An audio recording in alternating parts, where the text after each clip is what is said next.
Hola, buenas tardes, ¿cómo están?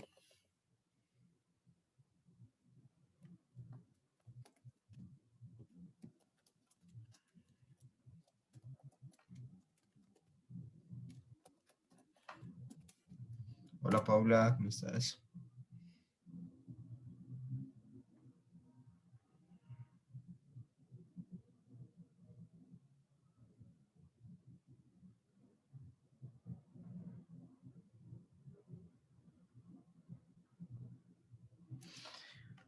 Hola Daniela, hola Juan Sebastián, hola Sebastián, Juan Alejandro. Bueno, esperemos, bueno, ya hay bastantes conectados para que empecemos.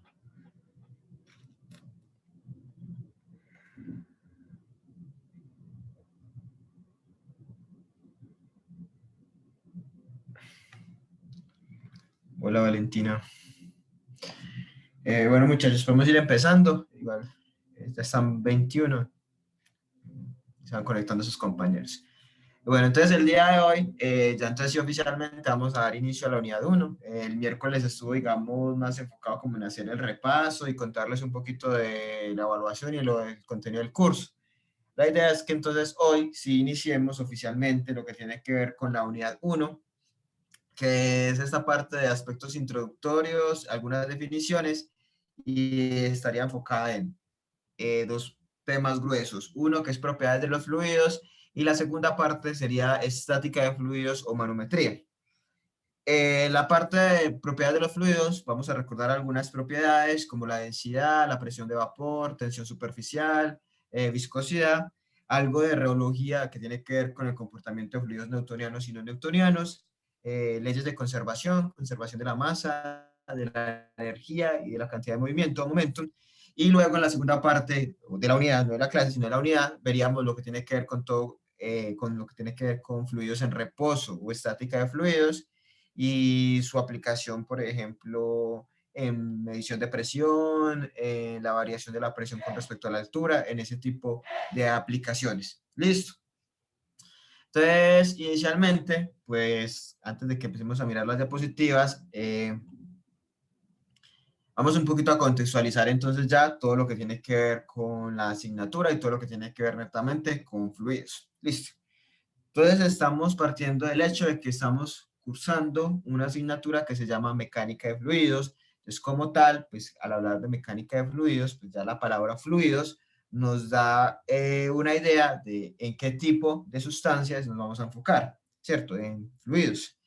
Pero sabemos que esos fluidos tienen diferente naturaleza, ¿cierto? Que los fluidos no necesariamente son iguales, por así decirlo. Primero hay una clasificación que es en fluidos líquidos y fluidos gaseosos. O sea, tanto líquidos, perdón, como gases están englobados en eso que se llama fluido, ¿cierto?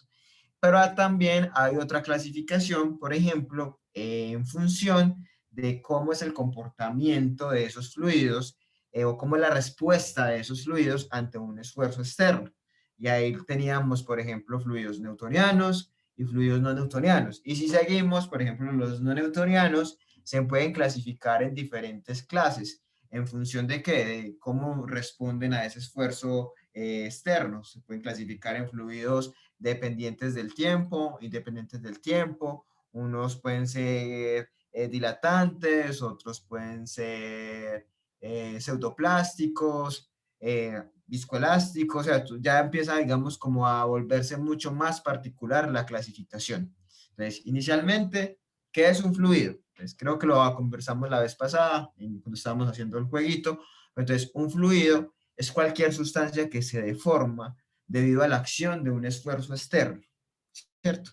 Sin importar la magnitud de ese esfuerzo, ¿cierto? O sea, usted puede someter un sólido, creo que es como el ejemplo que más se usa o que uso, usted puede someter un sólido, digamos, a un esfuerzo grande y él se va a deformar. Lo que no pasa tanto como decimos en un fluido que se deforman sus capas, no, sino que llega a un punto donde él se rompe, hay una fractura del material. Eso, es, por ejemplo, hace parte de la ciencia de materiales o el curso de resistencia o ingeniería de materiales que ustedes verían el próximo semestre. Entonces, lo que pasa es que con los sólidos, ellos sí se deforman o sí sufren transformaciones, sufren fractura, solamente cuando ustedes lo someten a un esfuerzo lo suficientemente grande que haga que, digamos, ceda o que se fracture. Yo, por ejemplo, le pego y pues yo no soy así como muy fuerte, no voy a, pues, creía que por más fuerte que le pegue, no creía que logre romper esa calculadora, ¿cierto?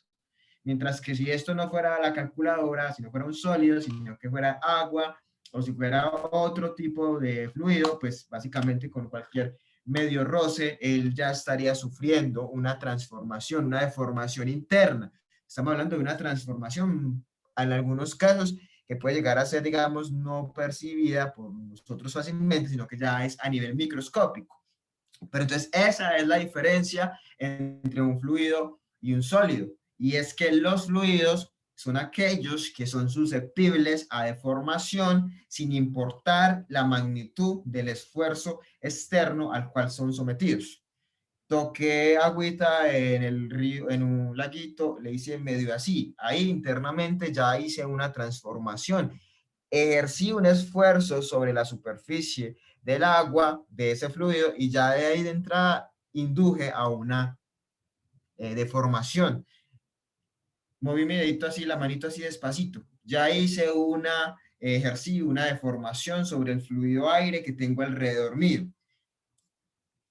Toco esto, pues no pasó nada. No pasó nada porque es un sólido. Entonces, inicialmente tenemos que tener clara cuál es la diferencia entre un sólido, cuál es la diferencia de un sólido y fluido. Entonces, ya sabemos que fluido es cualquier sustancia que se deforma debido a la acción de un esfuerzo externo, sin importar la magnitud de ese esfuerzo, ¿cierto? No necesariamente tenemos que hablar de esfuerzos súper grandes, de muchos pascales, de muchas unidades de presión, sino que básicamente estamos hablando de que cualquier esfuerzo es capaz de modificar a ese fluido.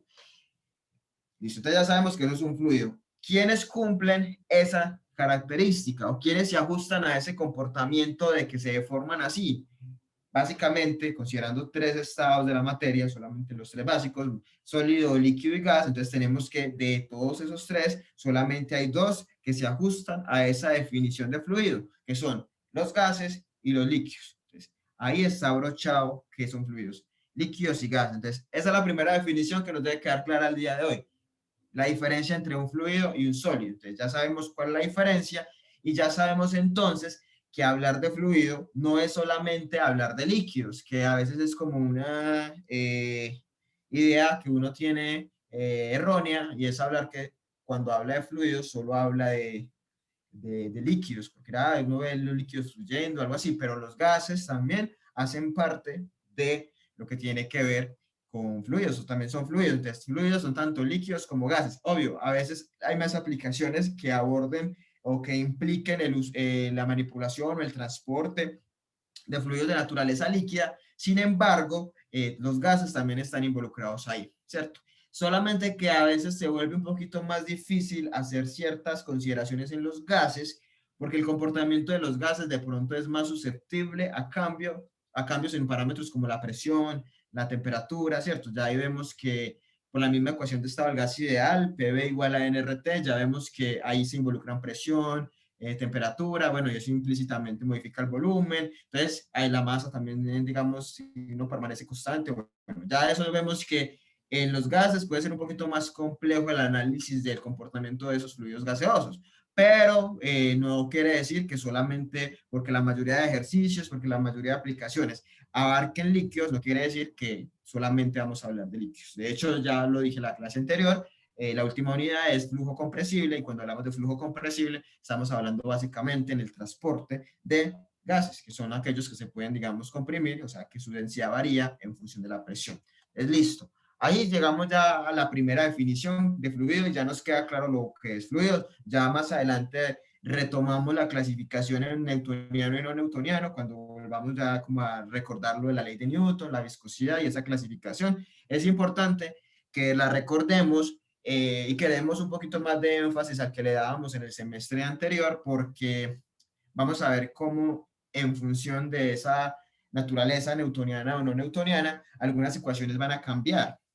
Y ustedes en el proyecto, que espero que ya estén armando los grupos, en el proyecto van a trabajar con un fluido no newtoniano. Entonces, ahí es importante que tengamos claridad con respecto a el comportamiento de los no newtonianos, cuáles son, digamos, dilatantes, cuáles no, cuáles dependen del tiempo y así. Pero bueno, hasta el momento ya tenemos, aquí voy a ir chuleando, fluido. ¿Listo?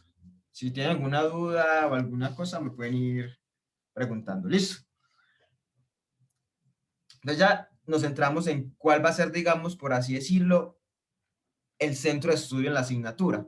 Fluidos, listo. Fluidos, es decir, líquidos y gases.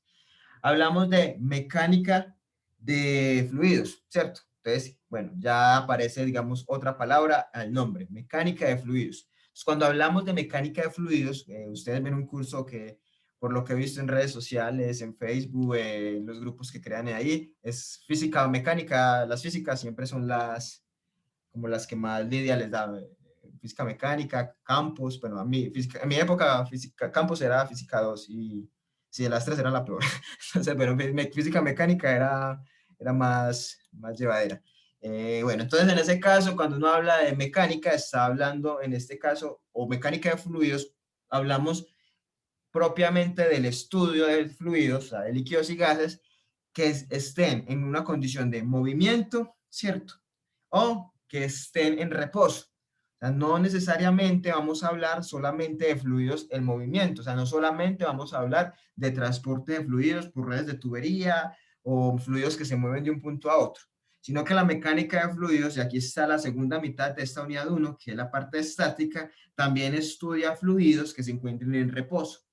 Resulta que cuando los fluidos están en reposo, cuando un fluido está quieto, se van a generar diferentes presiones.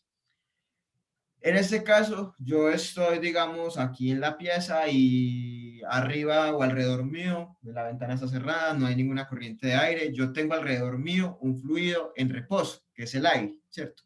El aire que está a mi alrededor es un fluido, digamos que este movimiento que yo hago, pues puede generar cierto movimiento aquí alrededor mío, pero omitamos eso. Entonces acá tengo un fluido en reposo, que es el aire, ¿cierto?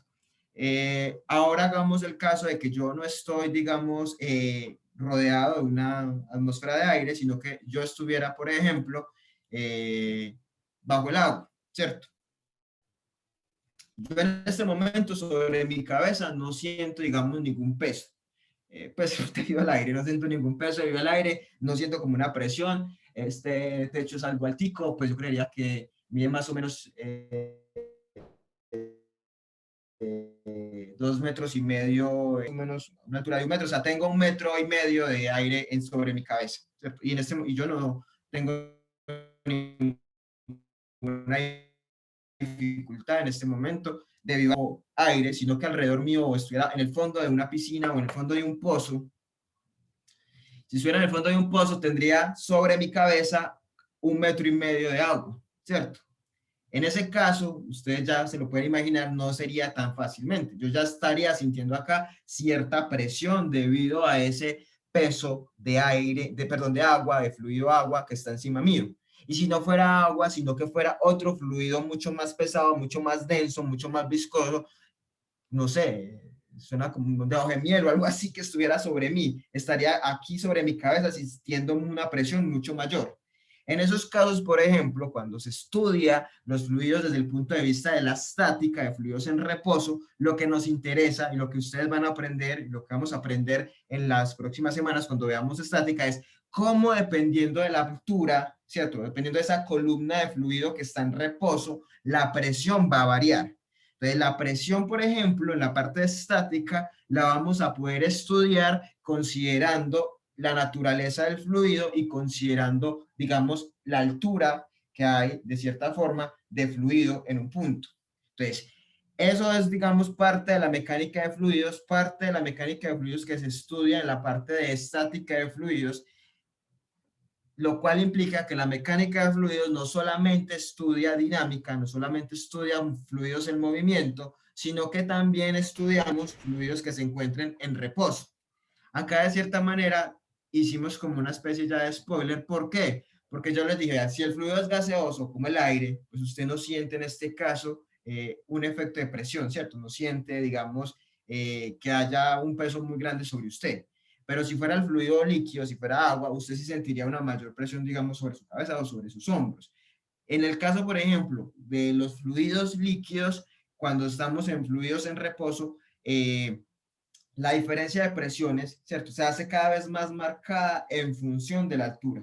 Entonces, entre mayor sea, más alta sea la columna de fluido que está en reposo, cuando hablamos de columna, decimos pues, la cantidad de fluido que está en reposo, dependiendo de la altura, la presión va a ir aumentando. Entonces, si usted tiene sobre usted 2 litros de agua, o 2 metros cúbicos de agua, por decir cualquier valor así a la loca, 2 metros cúbicos de agua, usted va a sentir una presión, pero si usted tuviera en vez de 2 metros de agua sobre usted y tuviera 4, 3, 4, 6, así sucesivamente, cada vez que vaya aumentando eso, va a ir sintiéndose un mayor aumento en la presión, porque es un fluido líquido. Pero si tuviera un gas, usted puede tener encima suyo, usted cuando sale a la calle, ¿cuánto aire tiene sobre usted? Un montón, ¿cierto? Usted no siente ningún efecto. Entonces, en los gases, por ejemplo, vamos a ver que debido a que ellos tienen una propiedad que se llama peso específico mucho más pequeño que el peso específico de un fluido líquido, en esos casos, por ejemplo, uno puede obviar el efecto que tiene la altura sobre la presión que se ejerce, mientras que los líquidos no.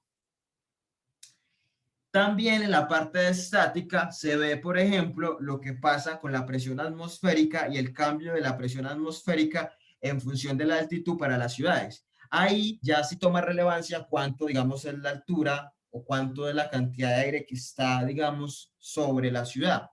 Ya ahí no estamos hablando de diferencia de un metro y medio, como les decía yo acá, sino que estamos hablando, por ejemplo, 1500 metros de diferencia, que es la altura de Medellín, y la presión en Medellín es mucho más pequeña que, por ejemplo, la presión que se siente en la costa, donde están a nivel del mar. Claro, las personas que están en la costa están soportando una mayor cantidad de aire sobre ellos, por tomarlo de una forma, ¿cierto? Por eso allá la presión atmosférica es una atmósfera, mientras que acá nosotros estamos soportando menos cantidad de aire sobre nosotros y eso implica que soportemos una presión menor, 0.84 atmósferas. Y así sucesivamente, si nos vamos para Bogotá, ellos están a 2.600 metros sobre el nivel del mar, allá están soportando menos aire que nosotros, por eso la presión atmosférica en Bogotá es diferente a la presión atmosférica de Medellín y así sucesivamente. Entonces, esa, por ejemplo, es una aplicación de la estática enfocada, por ejemplo, a fluido gaseoso. Y es que está relacionada con los cambios de presión debido a la altura. Claro,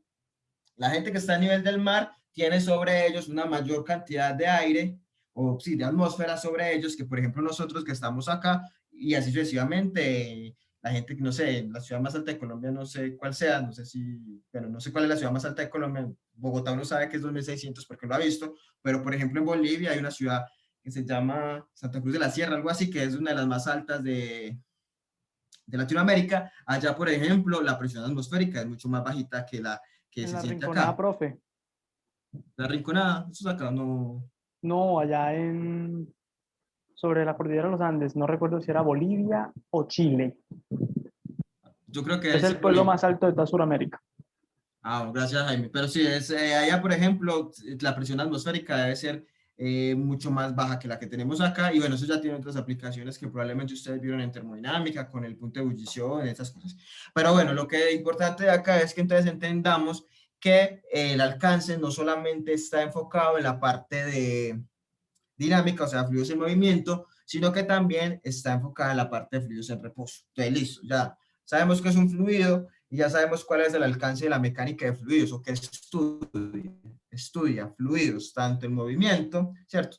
Cuando hablamos de movimiento hablamos desde transporte a través de tuberías, movimiento, como les decía en la clase anterior, en un sistema de agitación, ¿cierto? Un sistema de mezclado, uso de bombas, todo lo que tenga que ver con movimiento de ese fluido, ¿cierto? Y también vemos lo que tiene que ver con fluidos en reposo, fluidos que están estancados, fluidos que no se están moviendo, pero el hecho de que esté ahí el fluido en reposo va a implicar también que se experimenten cambios de presión en función de la altura, o sea, la presión no es constante. Dependiendo del punto donde nos encontremos o la altura de fluido donde estemos evaluando, vamos a encontrar que la presión es diferente. ¿Algún comentario, pregunta hasta ahora?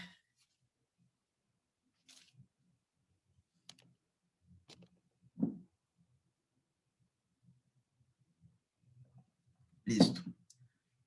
Voy a hacer una pregunta a algunos, pues no a algunos, no, a todos y ya de pronto algunos me lo responden. Nosotros el semestre pasado, cuando evaluábamos transporte de momentum, ¿cierto? o cuando vieron fenómenos o con quien lo hayan visto, evaluábamos la parte, o se evaluaba la parte de transferencia de momento, ¿cierto? Nosotros siempre hacíamos, digamos, el balance, pues planteamos la ecuación de conservación, respondíamos a un listado de suposiciones, de consideraciones, estado transitorio, bueno, todo eso ya lo hacíamos, llegábamos a una expresión que era una ecuación diferencial, que dependiendo de las simplificaciones que hiciéramos, nosotros la simplificábamos, luego llegamos a la ecuación diferencial, la resolvíamos y luego de que la resolvíamos, llegábamos a una ecuación, por ejemplo, que me decía cómo variaba la velocidad con respecto a la posición, ¿cierto?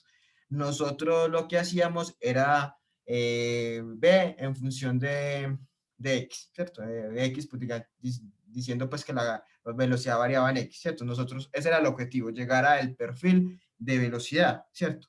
En ese caso, por ejemplo, cuando nosotros hacíamos ese perfil de velocidad, ¿para qué nos servía? ¿O cuál era el objeto de sacar ese perfil de velocidad?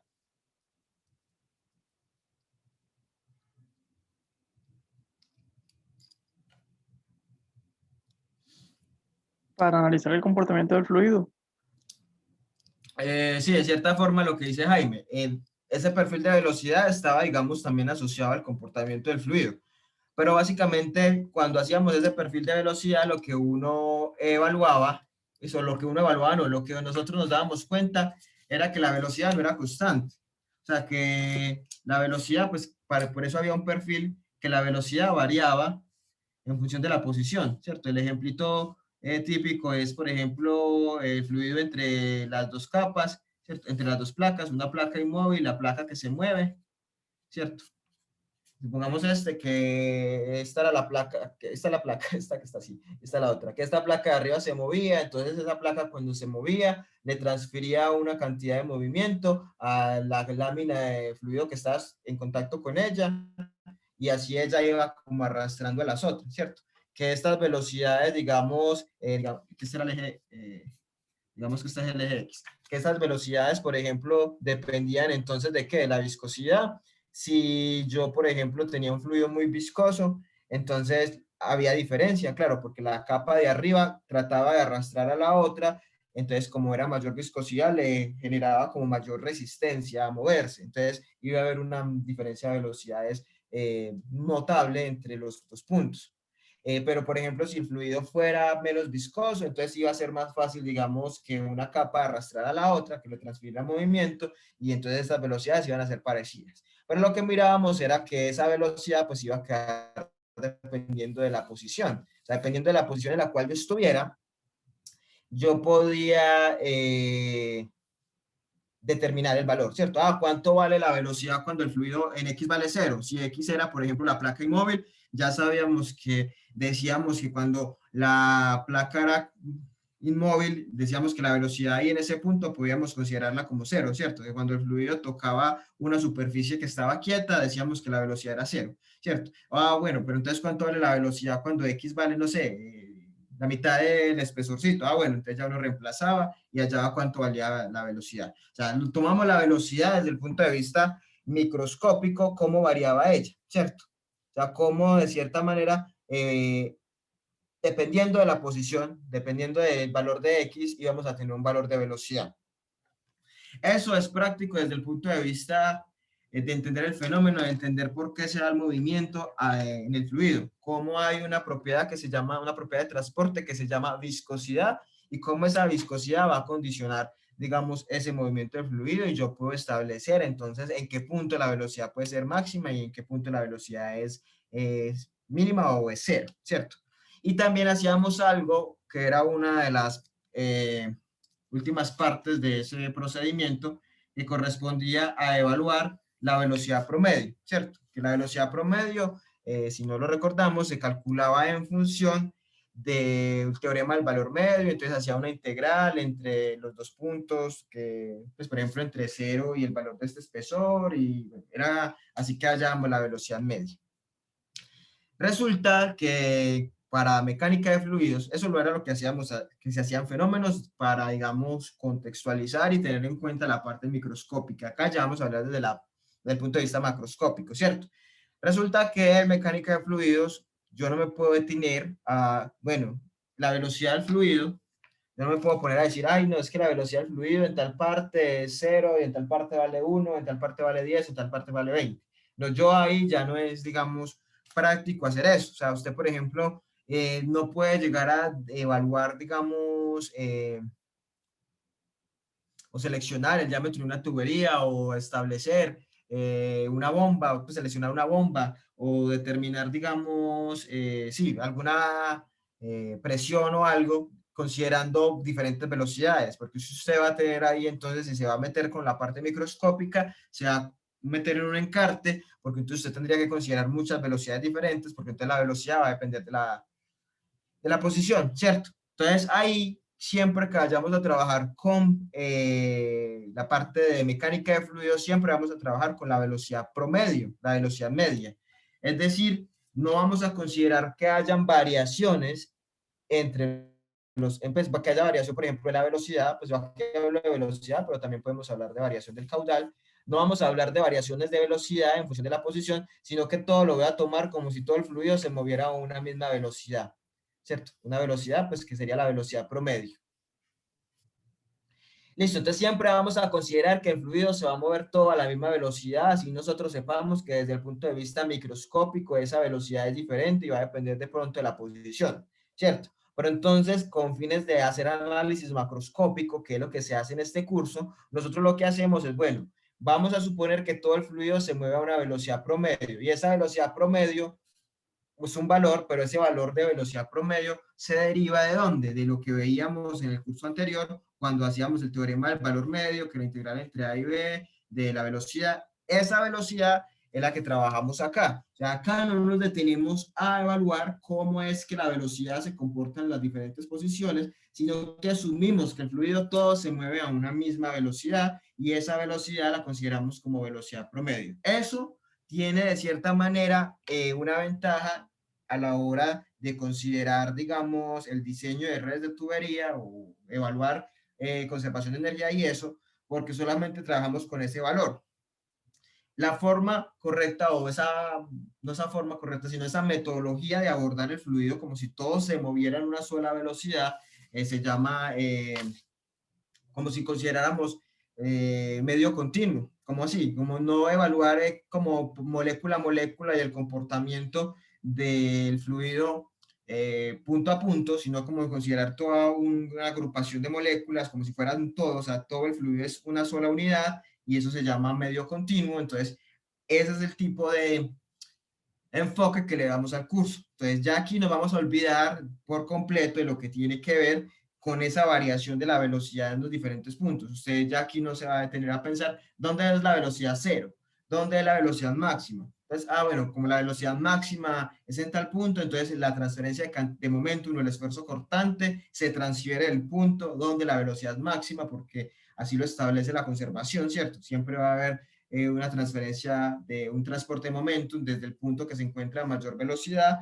al que está a menor velocidad, porque la fuerza impulsora en transferencia de momentum es el delta de velocidad. Acá ya no vamos a hablar de eso, es que ya no vamos a decir que en un punto la velocidad es cero o que cuando el fluido está rozando las paredes de la tubería la velocidad es cero. No, acá vamos a considerar como el fluido si fuera un todo, ¿cierto? Y vamos a trabajar con propiedades promedio, vamos a trabajar con la temperatura promedio. Casi no hablamos de temperatura acá porque eso no es tanto de calor, pero sí vamos a trabajar con velocidades promedio, o sea, la velocidad asumimos que es igual en todo el fluido, sin importar que quizás desde el punto de vista microscópico algunas capas de fluidos no se mueven a la misma velocidad. Vamos a trabajar con presiones, digamos, en un punto determinado y sin importar, digamos, la posición o algo así. Si estamos hablando de fluidos en movimiento, vamos a decir que la presión es la misma, ¿cierto? Bajo ciertas condiciones. Vamos a decir que el caudal es el mismo, o sea, siempre vamos a trabajar como si todo el fluido se moviera todo a la misma condición. Eso, digamos, es algo que tenemos que asumir ya desde el punto de vista macroscópico, que es lo que vemos acá. Ya no tomar microscópicamente cómo varía internamente la velocidad o cómo se transfiere el momento o cómo es el esfuerzo, se da el esfuerzo cortante, sino tomar todo el fluido como una sola entidad. Y eso se llama o teoría de medio continuo, y es asumir que el fluido como una sola, como un hacer como una aproximación que fuera un sólido o algo que se mueve uniforme, ¿cierto? Que no hay internamente ciertas diferencias en velocidad y eso. Por lo mismo, cuando uno hace este tipo de análisis macroscópico, lo que hace es de cierta manera, pues con un fin diferente a lo que se hacía antes. Cuando lo hacíamos en fenómenos, lo hacíamos desde el punto de vista microscópico y era entender el fenómeno, ¿cierto? Ah, bueno, es que eso se mueve porque hay una resistencia debido a la viscosidad, entonces una capa se mueve más rápido que otra. Bueno, eso lo hacíamos para entender el fenómeno y cómo se daba la transferencia de momentum. Acá ya lo hacemos es con otro enfoque y es el diseño ya de tuberías, selección de bombas, incluso la selección y dimensionamiento de tanques de agitación. Entonces ya aquí tomamos el fluido como si fuera un todo y consideramos esas propiedades, básicamente la velocidad, que es como la propiedad que digamos que condiciona el transporte de momentum, verlo como un todo, ¿cierto? Y ese valor de velocidad, por ejemplo, en los problemas que hagamos, pues yo no les voy a poner a calcular velocidad promedio, yo simplemente les digo, la velocidad del fluido es tanto, pero usted ya sabe que esa velocidad que se le está dando conceptualmente equivale a la velocidad promedio que probablemente se sacaría de un análisis microscópico como el que hacíamos en fenómenos, donde usted sacaba la integral y de ahí sacaba cuál era la velocidad promedio, ya dándole valorcitos, antes no le damos tantos valores. Acá es eso, o sea, si uno le dice, un fluido se mueve por una tubería a una velocidad de 2 metros sobre segundo. Ah, bueno, ya ese 2 metros sobre segundo, así usted sepa que microscópicamente no todo se mueve a esa velocidad, usted ya sabe que ese valor de 2 metros sobre segundo es la velocidad promedio y ya si usted en algún momento de la vida le toca demostrarlo o saber de dónde sale eso, usted sabe que uno puede hacer un perfil de velocidad, con este procedimiento llega a esa expresión, la integra, teorema del valor medio, reemplaza valores y se da cuenta que la velocidad promedio fue 2. Así fue como se habló, pero ya aquí no lo vamos a hacer así tan minuciosamente, tan microscópicamente, sino que aquí ya asumimos que todo se va a mover a esa velocidad. Entonces, ese es el enfoque que se le da. Listo, ya. Fluido, claro. ¿Qué estudia la mecánica de fluidos? Claro.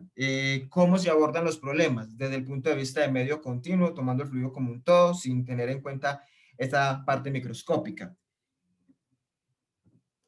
Mecánica de fluidos, digamos que es una asignatura, probablemente yo sé que ustedes tienen amigos que estudian sanitaria, amigos que estudian ambiental, amigos que estudian civil, de pronto alguno tiene algún amigo en la facultad de ciencias alimentarias y farmacéuticas, donde queda ingeniería de alimentos, pues que yo me acuerdo de que ven fluidos, o alguno tiene amigos en la nacional que ven ingeniería de petróleo, bueno, todos tienen amigos que estudian otras ingenierías, ¿cierto? Entonces, ustedes saben que mecánica de fluidos la ven en muchas carreras, ¿cierto? Usted, bueno, usted, que con quién ve fluidos en la escuela ambiental o con quién ven fluidos en ingeniería química, en tal parte, ¿cierto? De hecho, creo que hay una carrera que ve medio continuo, que es como una introducción a la de fenómenos, pero bueno, ellos, es una asignatura, digamos, que corresponde a muchas ramas de la ingeniería, ¿cierto? O sea, muchas ramas de la ingeniería estudian mecánica de fluidos. Sin embargo, cada rama de la ingeniería le da un enfoque diferente. Entonces, usted, por ejemplo, no le va a llegar a su amiguito que estudia ingeniería civil, no le va a llegar a decir, ay, nosotros en mecánica de fluidos, o sea, usted le puede decir, pero no le va a entender. Ay, en mecánica de fluidos nosotros estábamos viendo fluidos no newtonianos y el profesor nos puso a diseñar una red para transportar mermelada de fresa, entonces nosotros hacemos todo lo que ustedes ven en fluidos y el muchacho acá como que fluidos no newtonianos quizás puede que lo vean, no, realmente no lo conozco, pero él le va a decir, ah, bueno, y usted le va a hablar de fluidos newtonianos y probablemente él se puede perder un poquito, porque por ejemplo ellos en civil, sanitaria y ambiental, en la mecánica de fluidos abordan netamente o se enfocan netamente en un tipo de fluidos, fluidos newtonianos, y básicamente ellos solo trabajan con un fluido que es el agua, ¿cierto? De hecho, uno ve que ven hidráulica, yo por ejemplo al principio daba, pues no, cuando estaba haciendo mi doctorado hace ya unos años, daba laboratorio de hidráulica aplicada a los estudiantes de sanitaria y civil, o sea, y solo era agua, entonces para mí era fácil porque era pura, solo hablar de ecuaciones para agua y era fácil, pues con todo el respeto a ellos, porque obviamente a ellos no les interesa aprender otras cosas que nosotros sí.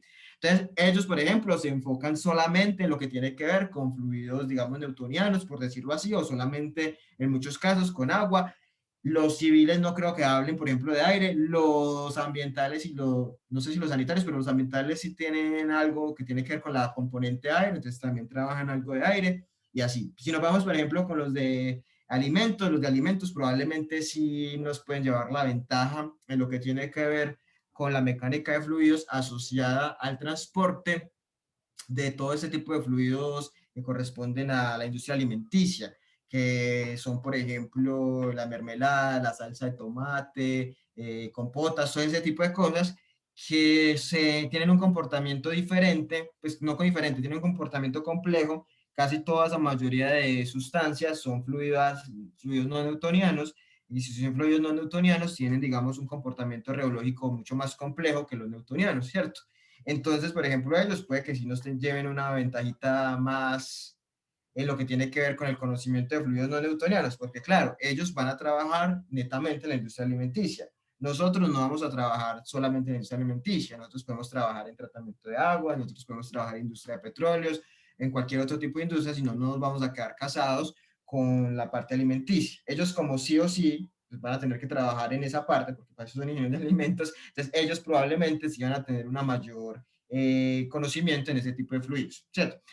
El punto de, bueno, y el de petróleos obviamente se va a enfocar en el movimiento o el transporte crudo, el transporte de fluidos, digamos, derivados del petróleo. El petróleo es un fluido newtoniano, pero pueden haber otros fluidos u otros subproductos que sean no newtonianos, entonces también van a evaluar esa parte. El punto es que realmente mecánica de fluidos pues es un área, digamos, de mucha relevancia en la ingeniería, ni siquiera en la ingeniería química, sino en la ingeniería como tal, porque digamos que muchas ramas de la ingeniería en su aplicación, en su campo de acción, involucran el transporte de fluidos, el movimiento de fluidos. ¿Qué nos interesa a nosotros en ingeniería química? ¿Cierto? Que nosotros estamos viendo un curso de mecánica de fluidos para ingenieros químicos, ¿cierto? Nosotros en ingeniería química, ¿qué nos interesa de la mecánica de fluidos? Entonces nos interesa que nosotros conozcamos el comportamiento de los fluidos en función de su reología. ¿Cómo así que en función de su reología? En función del comportamiento de ellos, dependiendo del esfuerzo que uno los someta. ¿Cómo así? Si son newtonianos o no newtonianos. Es decir, si ellos ven modificada su viscosidad debido al esfuerzo al cual se somete. Entonces, eso es lo primero que nosotros tenemos que saber de mecánica de fluidos. Y ya ustedes tuvimos un primer acercamiento en fenómenos.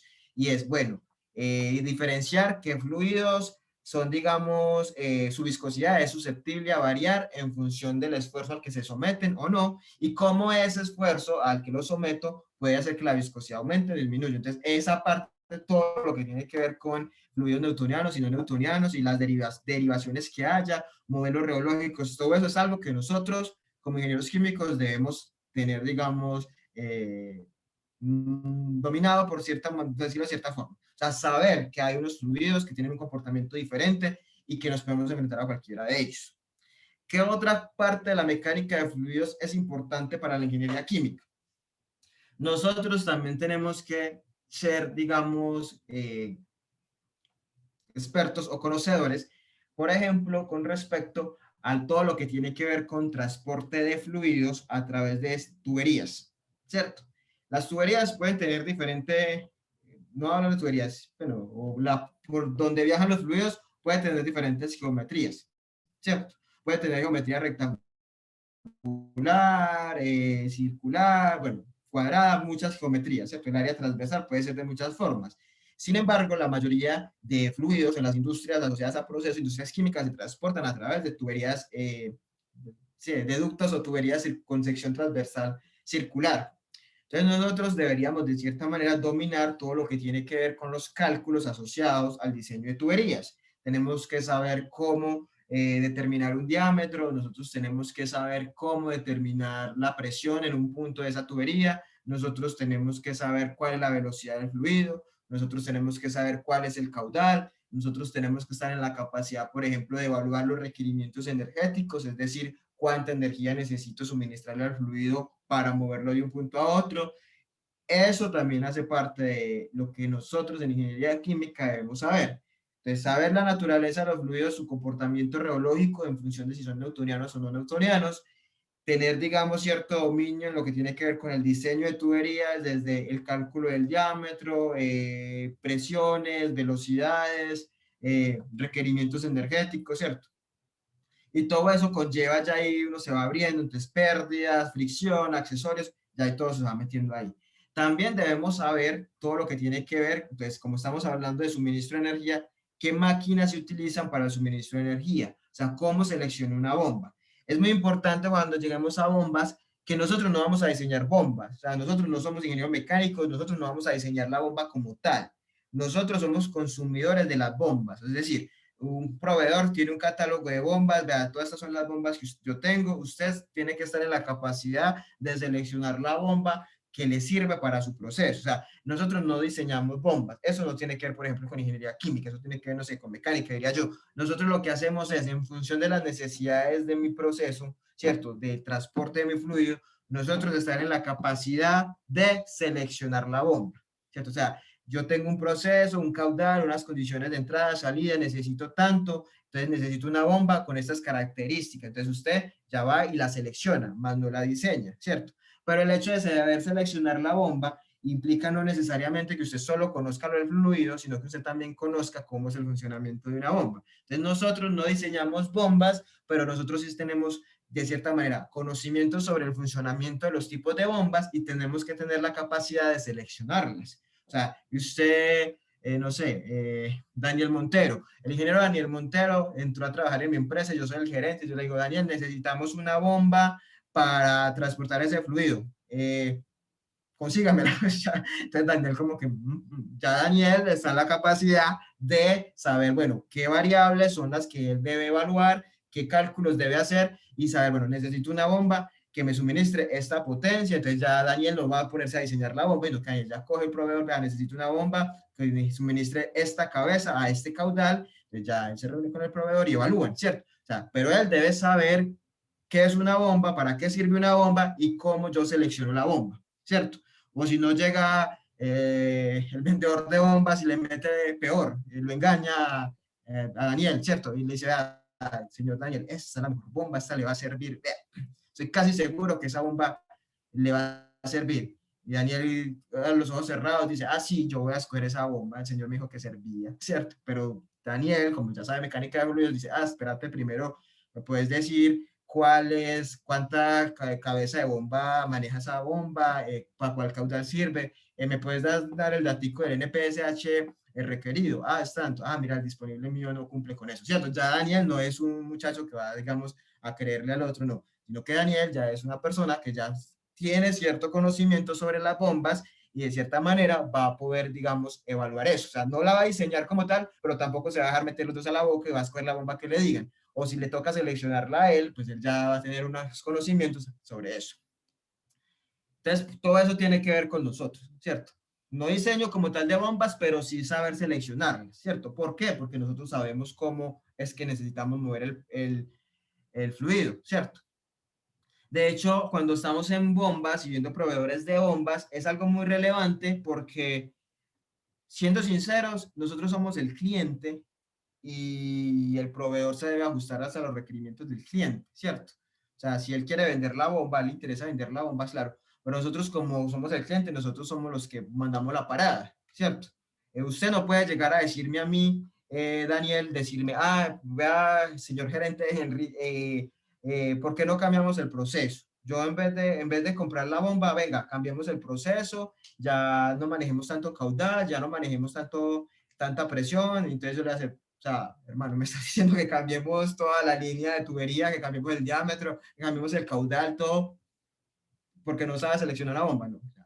El proceso no se puede cambiar. Lo que se puede modificar es la bomba. ¿Y quién me suministra la bomba? El proveedor. Entonces el proveedor es el que de cierta manera va a estar condicionado por lo que el proceso le diga. ¿Y quién le dice cómo funciona el proceso? El ingeniero químico que está manejando el proceso, ¿cierto? Entonces, de cierta manera son como las situaciones que en vida real se dan, ¿cierto? Que la bomba, usted no puede cambiar un proceso solamente para ajustarse a la bomba que le vende el proveedor, porque el proveedor es su amigo, ¿cierto? Digamos que Daniela, pues, vende bombas y es amiga de Daniel Montero y Daniela dice, ay, comprame esa bombita, ve que es que me da la comisión. Entonces Daniel va a comprar la bomba y eso implica que modifica el proceso. No, ya ahí Daniel le toca buscar otro proveedor que ya no sea amigo, pero que se ajuste a lo que él necesita. Entonces, realmente, cuando estamos en la parte de bombas, ya enfocados diferente a la parte más aplicada, realmente nosotros seleccionamos la bomba y buscamos que cumpla unos criterios para que funcione apropiadamente en el proceso, pero no nos detenemos a diseñar o cosas así.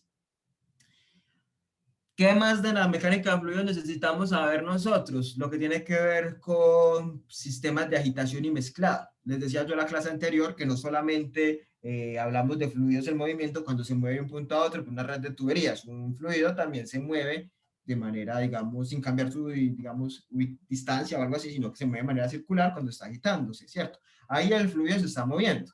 Entonces también tenemos que conocer qué variables son importantes de considerar cuando estamos trabajando en sistemas de mezclado. Mezclado puede ser simplemente para homogenizar una solución, también puede ser mezclado en un reactor químico, usted necesita entrar en A y B, se produce centro, usted necesita que la solución, pues que se dé una reacción homogénea, entonces para garantizar que sea más eficiente, que sí se consuman los reactivos, que se produzcan los productos, o sea, que sea mejor la reacción, que se transfiera bien el calor, todo eso necesita agitar constantemente el medio que está reaccionando, ¿cierto? Que por lo general son fluidos.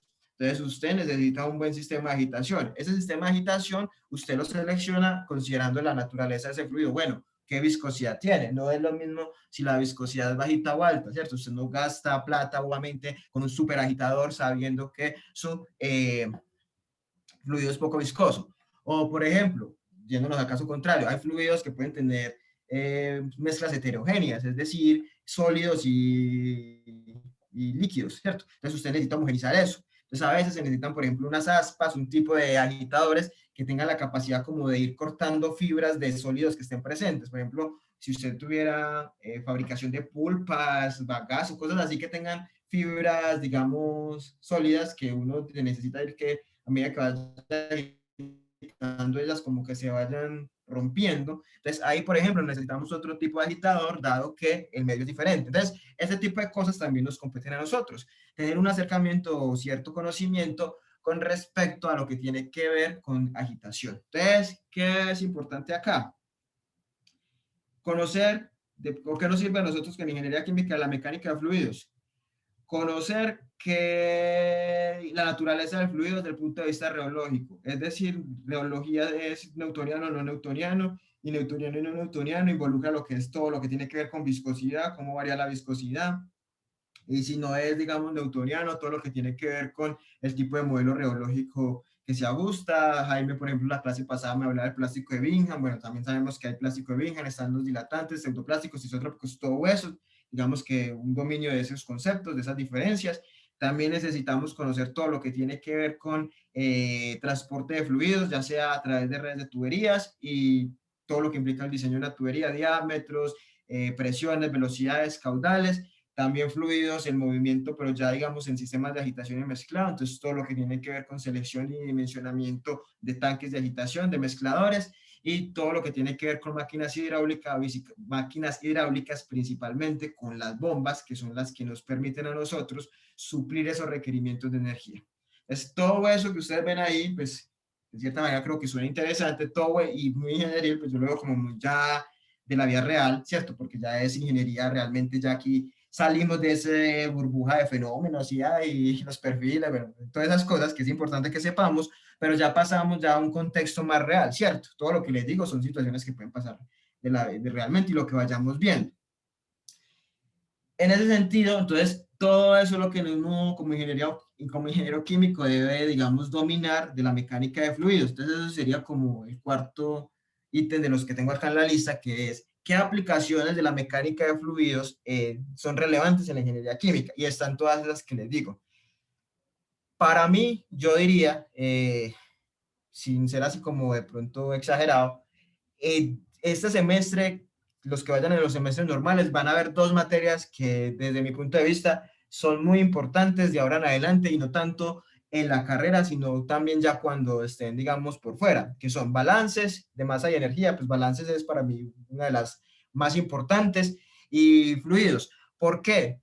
Pues sin ser, digamos, ni siquiera es porque la he yo, porque si usted se pone a pensar, cada uno se puede poner a pensar cualquier proceso industrial o cualquier proceso de producción de alimento, lo que sea, involucra fluidos en movimiento. ¿cierto? Cualquiera involucra. Va a trabajar en la industria alimenticia, todo implica fluidos en movimiento. Va a trabajar en otro tipo de industria, Ecopetrol, ahí hay un fluidos en movimiento.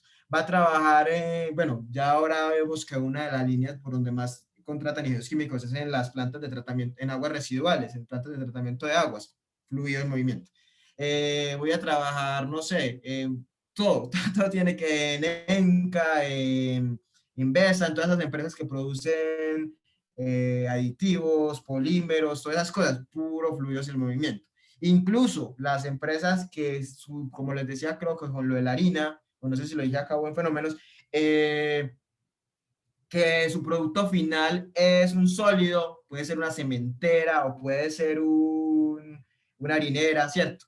En ese caso, el transporte de esos sólidos en muchos casos se da como transporte neumático. ¿Cómo es que transporte neumático? Ponen aire, un flujo de aire, y el flujo de aire lo que hace es arrastrar el sólido. Entonces, indirectamente, si el producto final es un sólido, hay un fluido en movimiento, ¿cierto? Entonces, miren que en muchas industrias los fluidos están ahí. Entonces, de cierta forma, eso es lo que le da como una gran relevancia, porque usted pues, va a enfrentarse a eso en su vida profesional, ¿cierto? Incluso puede ser la planta lo que sea, bombitas. Las bombas, no todo va al mismo nivel, no todo va al mismo a ras de piso o está a la misma altura. Siempre hay, digamos, en algunos casos necesidad de subir un fluido de un punto a otro. Incluso, creo que les decía, en los apartamentos que son muy grandes, los edificios que son muy altos, pues para que el agua alcance a llegar a los pisos de arriba, por lo general en la parte de abajo hay bombas que ayudan con eso. O sea, es muy importante sí, toma mucha relevancia el conocimiento en lo que tiene que ver con mecánica de fluidos para cualquier desempeño.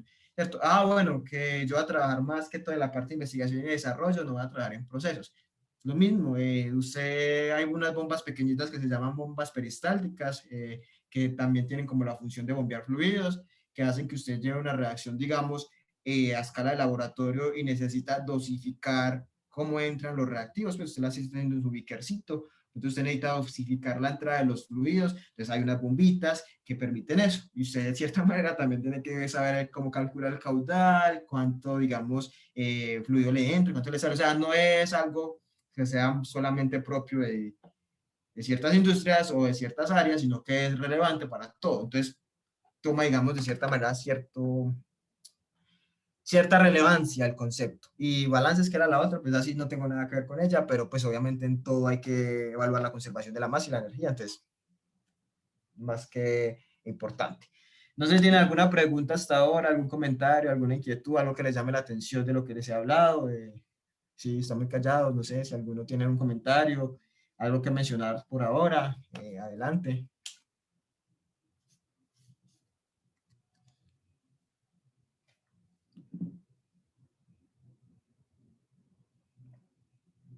Listo. Entonces, vamos a mirar ahora antes de que nos metamos y ya va a poner las diapositivas.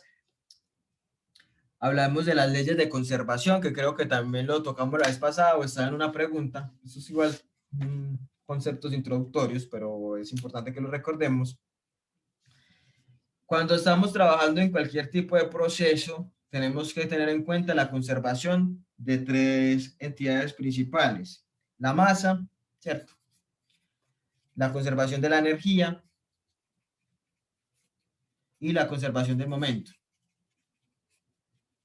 ¿Cierto? Entonces, cuando estamos hablando de transporte de fluidos, porque solo hablemos de fluidos, debemos considerar que se debe cumplir esas tres leyes de conservación, que se debe cumplir la conservación de la masa. Obviamente, cuando hablamos de conservación de la masa en fluidos, hablamos desde un punto de vista mucho más fácil, porque acá no hablamos de procesos que involucren acumulación o reacción química, que ya cuando hay reacción química, hay que considerar con la velocidad de reacción y todo eso, la eficiencia, reactivo límite, todo eso, pero pues, con un balance de masa normal. Pero acá, como hablamos de fluidos y no consideramos reacción química, el balance de masa lo vemos, creo que se aborda, no sé, con una ecuación de continuidad, con el caudal que entra y el caudal que sale. Entonces, todo proceso que vayamos a evaluar o todo caso que vayamos a estudiar, tenemos que considerar que hay una conservación de masa, así sea simple, pero planteamos la ecuación de conservación de la masa.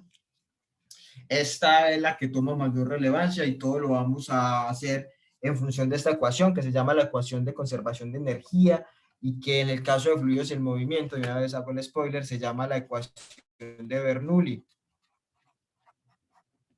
Se llama la ecuación de Bernoulli, el señor que la estableció se llama Daniel Bernoulli, era italiano. Entonces hay una ecuación que pues, todo parte de la ley de conservación de la energía, ¿cierto?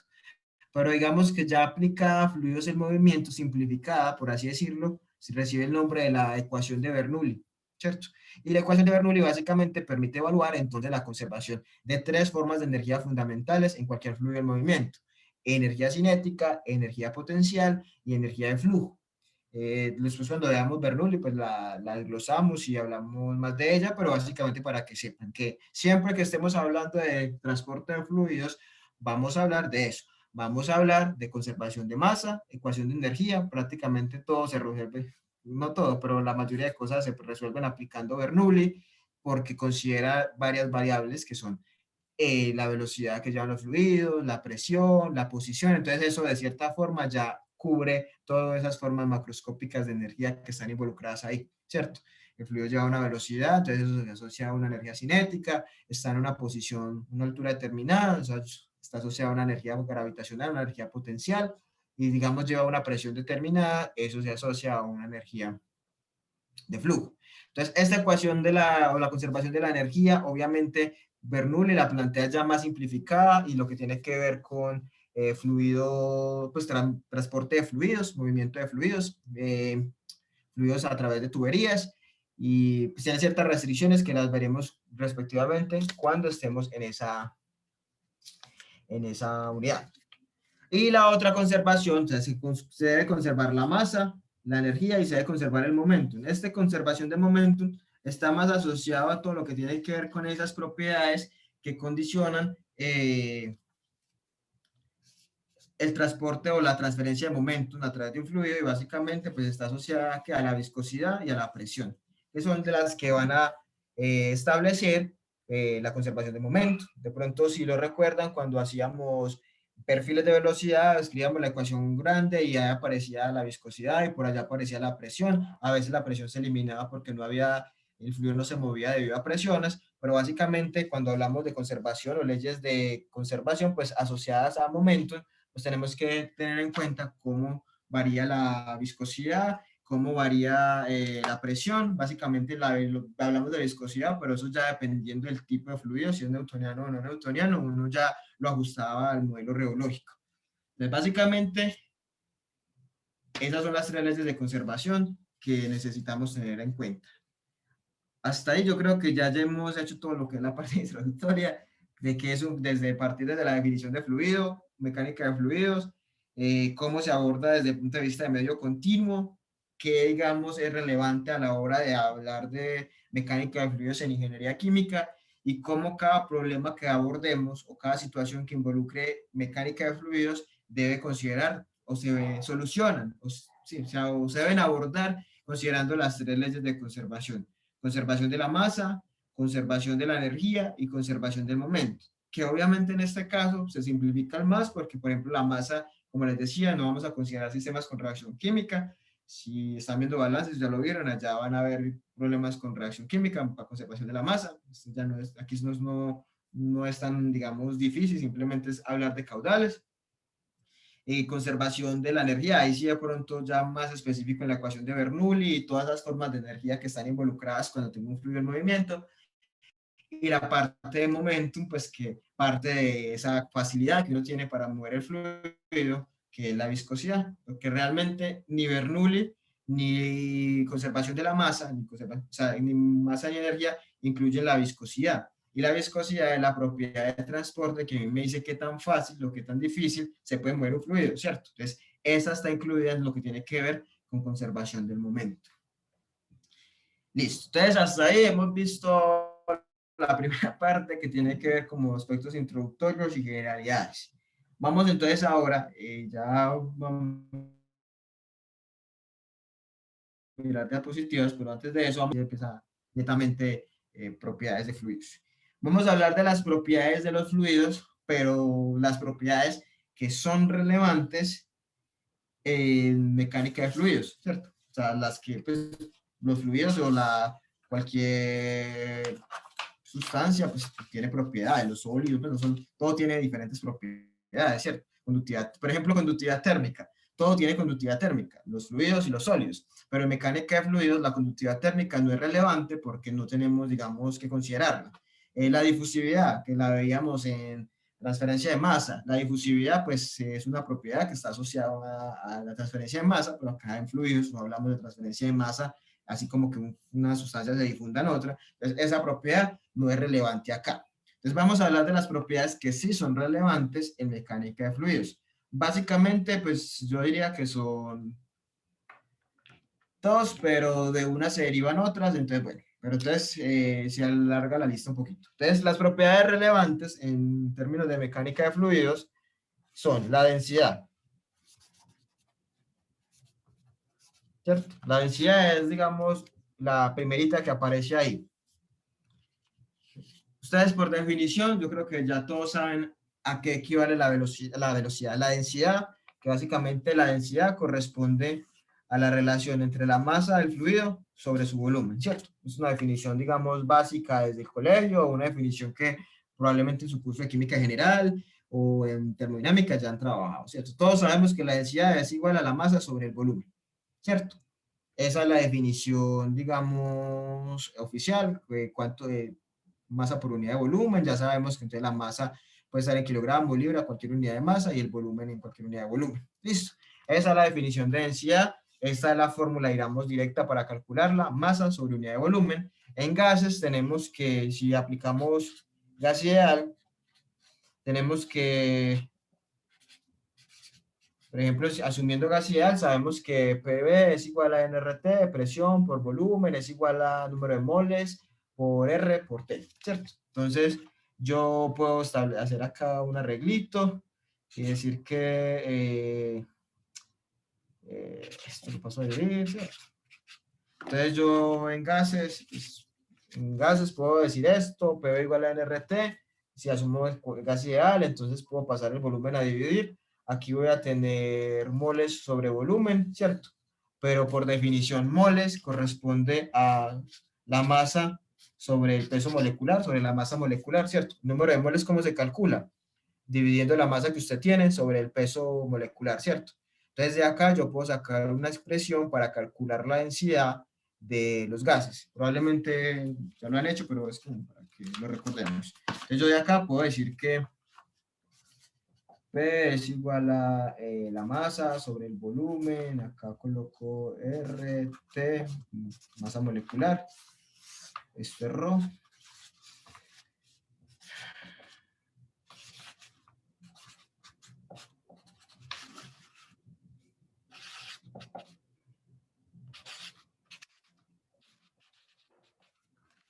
Entonces, yo puedo llegar a esta expresión en la cual digo, bueno, ya lo que decíamos ahora, básicamente paso volumen a dividir y ya sabemos que el número de moles es la masa sobre el peso molecular. Entonces ya simplemente reemplazo esa definición de moles y queda que masa sobre volumen, que lo puedo llevar a densidad y bueno, no creo que haya problema con esta demostración, igual eso no es relevante, simplemente para que sepan.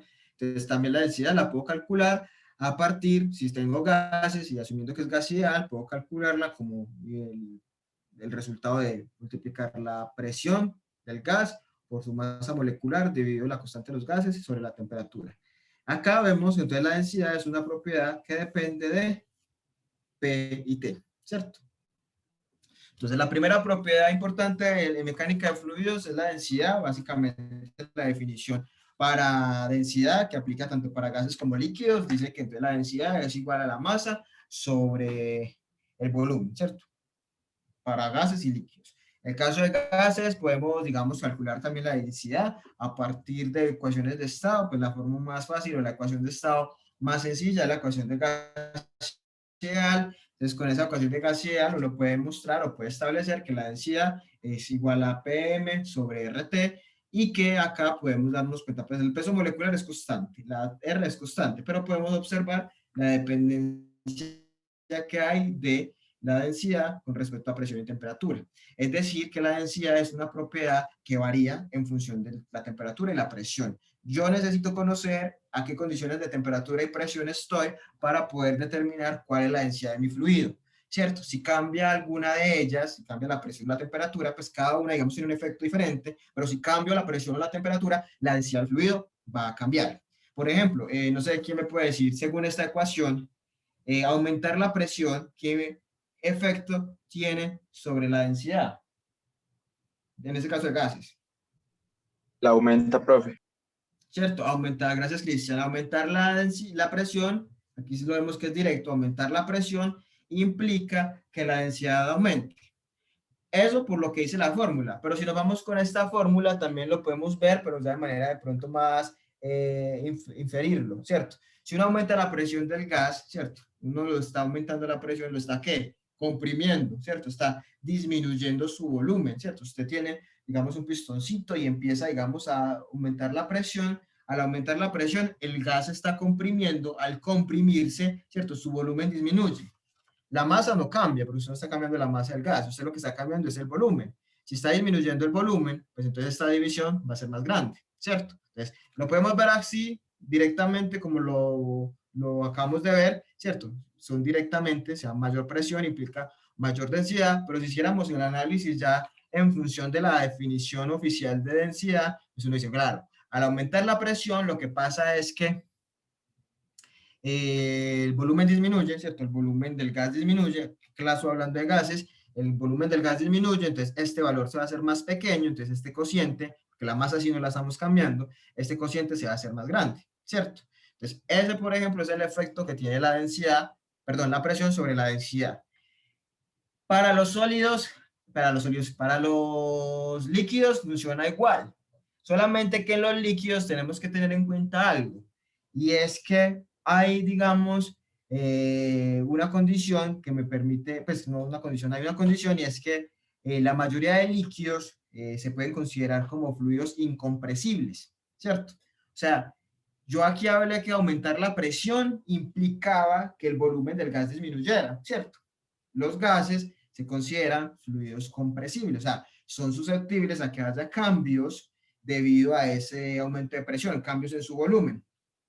Sin embargo, la mayoría de líquidos, o casi todos los líquidos, se consideran como fluidos incompresibles. Es decir, la presión, pues si uno ejerce presión, no va a modificar su volumen, ¿cierto? Entonces, en el caso de fluidos líquidos, el efecto de la presión sobre la densidad puede ser incluso despreciable. O sea, en gases es relevante el efecto de la presión porque aumentar la presión hace que el volumen de ese gas disminuya porque el gas o los gases son fluidos compresibles, mientras que los líquidos, como son fluidos incompresibles, entonces aumentar la presión no va a tener una mayor incidencia sobre el volumen, entonces la densidad no va a cambiar si solamente cambiamos presión, ¿cierto?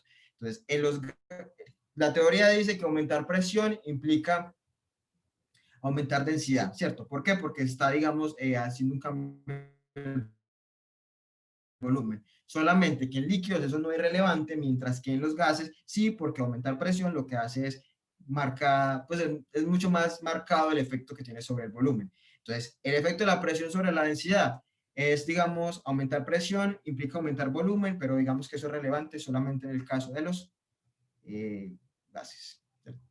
Ahora con la temperatura, ¿qué pasa con la temperatura? Según esta ecuación, el comportamiento es contrario, ¿cierto? Si yo aumento la temperatura, la densidad va a disminuir, ¿cierto? Aquí lo vemos. En el caso de gases es fácil de explicar por lo mismo. Digamos que si usted permanece a presión constante, si aumenta la temperatura, ¿qué pasa cuando aumenta la temperatura de los gases? ¿Qué pasa con el volumen? Disminuye. ¿Disminuye o aumenta, Cristian? Si yo aumento la temperatura de los gases. Sí, aumenta el volumen. Exacto. Pasa lo contrario, gracias Cristian. Con la presión disminuye el volumen. Con la temperatura aumenta el volumen. Con la temperatura lo que hace el gas es expandirse, ¿cierto? Entonces, si el gas se expande, ¿qué pasa con este señor que está aquí abajo? El señor de acá abajo aumenta y entonces ya este cociente se va a hacer más pequeñito. Entonces, el efecto de la temperatura sobre la densidad es contrario. Aumentar la temperatura implica disminuir disminuir la densidad, porque al aumentar la temperatura el gas se expande y al expandirse el gas aumenta el volumen y ese aumento de volumen implica que este cociente se vuelva más pequeñito. En gases es más fácil de entender. Para los líquidos pasa lo mismo. En los líquidos, digamos que el rompimiento o el debilitamiento de fuerzas moleculares, pues que puede ser de cierta manera menos relevante que en gases, pues, pero ese aumento o esa expansión que sufre el líquido también provoca que haya un aumento del volumen, pero digamos mucho más pequeño. Pero entonces, ¿qué nos queda claro? Ya sabemos que es densidad, yo sabía que ustedes ya lo sabían, ya saben que se puede calcular para gases con la ecuación de gas ideal, pero lo importante es que tengamos en cuenta que es una propiedad que depende de temperatura y presión, ¿cierto? Obviamente, dependiendo del tipo de fluido, esa densidad, digamos que va a variar más o va a variar menos en función de los cambios que usted haga de presión y temperatura. Pero básicamente, que está, digamos, influenciada por eso. ¿Listo? Bueno, y también es relevante o que entendamos que hay unos fluidos que son susceptibles a cambios de presión, ¿cierto? O que su densidad variar con la presión, que son los fluidos compresibles, gases básicamente, y que hay otros que son incompresibles, que son principalmente los líquidos, cuya densidad no varía, digamos, debido a cambios de presión. Entonces uno habla de que los líquidos, aunque ahora vamos a ver algo que se llama módulo volumétrico, nos vamos a dar cuenta que ellos sí varían su volumen, pero bajo condiciones de presión extremadamente altas. Entonces hay compresibles o incompresibles. Los compresibles experimentan cambios de densidad debido a cambios en la presión. Los incompresibles no. Básicamente uno asume que todo lo líquido es incompresible. Ya vimos que dependiendo de la presión y la temperatura, la densidad varía, ¿cierto? Esas muy importante porque en todas las ecuaciones va a aparecer la densidad. Listo. De la densidad se deriva una, que no sé si la han visto, que se llama el peso específico.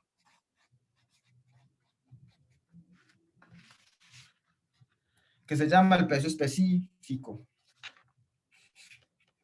Y básicamente ese peso específico se calcula como el producto de la densidad por la gravedad, ¿cierto? O sea, básicamente es una propiedad que depende de la densidad, entonces es derivada de la densidad, entonces se llama el peso específico, básicamente entonces correspondería a lo que es la densidad por la gravedad pues básicamente pues, un valor constante, 9.8, entonces básicamente el peso específico depende de la densidad de la sustancia. Esta, digamos, es la forma como uno la calcula a partir del dato de densidad. Pero el peso específico también lo podemos trabajar como esto es más peso. Como peso por unidad de volumen. Esa es como la definición oficial, ¿cierto? Peso por unidad de volumen. Eso es el peso específico. W es peso.